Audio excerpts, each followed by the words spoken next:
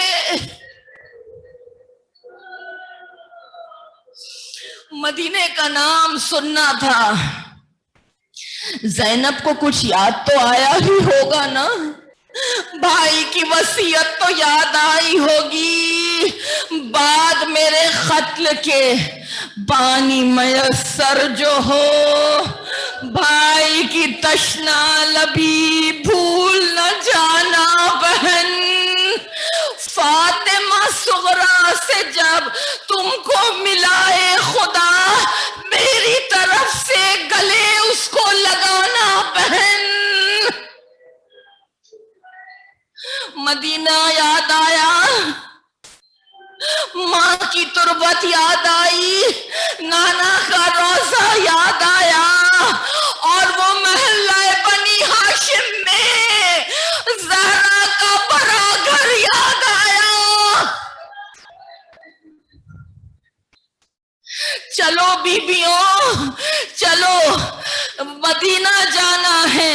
لیکن ہاں سید سجاد، کہہ دو کہ ہماریوں کا رخ اس طرف نہیں، کربلا کی طرف کرنا. میں پہلے بھائی کا چہلم کروں گی.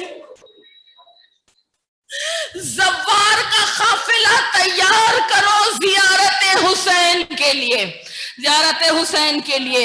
اب کہتے ہیں کہ تمام تر بیبیاں آہستہ آہستہ در زنداں سے باہر آتے ہوئے مڑ مڑ کے قبر سکینہ کو دیکھتی تھی اور حسرت سے کہتی تھی بی بی ساتھ نہ چلو گی.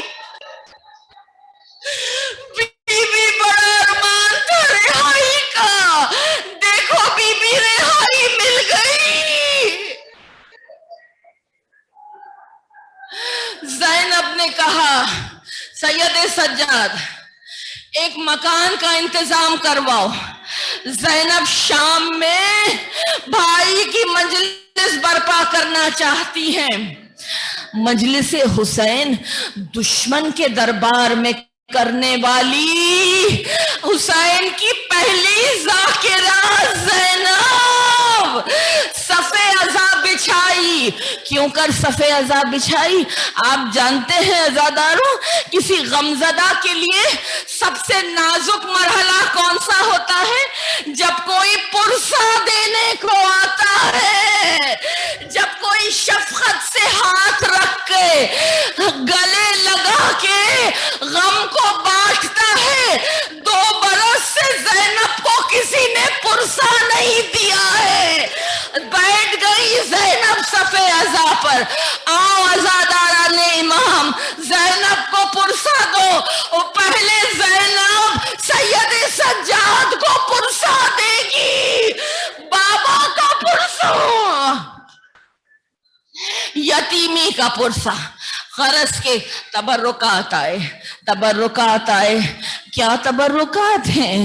جس پہ پوری دنیا ہے اہل بیت کی. وہ نانا کا ماما آیا، وہ بابا کی ذوالفقار آئی، اماں کی چادر آئی.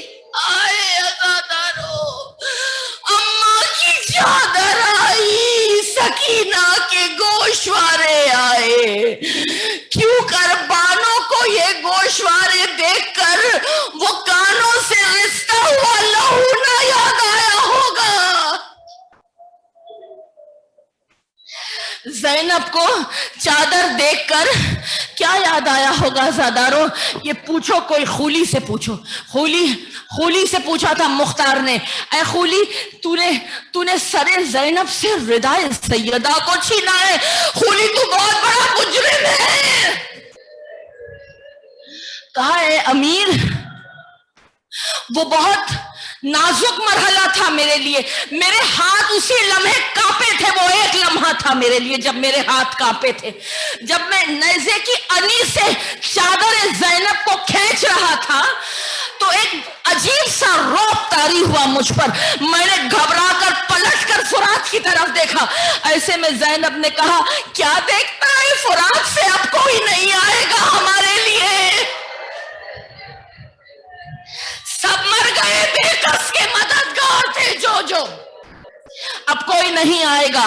ایسے میں خولی نے کہا مجھے ایسے محسوس ہو رہا ہے جیسے فرات سے کوئی لاشا اچھل اچھل کے کہہ رہا ہو خولی یہ عباس کی بہن ہے، ردائے زینب آئی، عباس کا سر آیا، عباس کا علم آیا، سکینہ کی مشک آئی، چھدی ہوئی مشک آئی،